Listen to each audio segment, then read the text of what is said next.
अस्सलामुअलैकुम वीवर, उम्मीद करते हैं आप सब कैफियत से होंगे वीवर।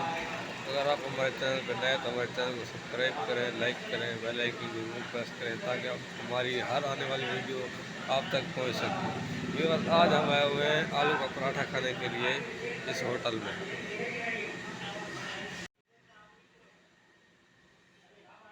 इस होटल का आलू का पराठा माशाल्लाह से बहुत मशहूर है। इस होटल का नाम है शाहजी क्वेटा होटल।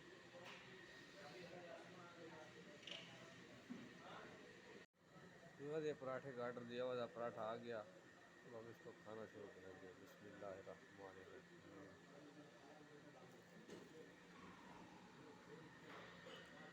पराठे के साथ साथ चटनी भी है। वाह, माशाल्लाह माशाल्लाह।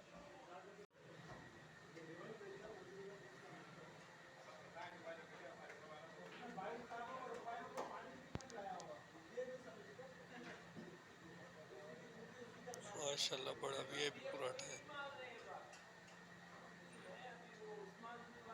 खाते हुए भी माशाल्लाह मज़ा आ रहा है। वीआईपी ऐसा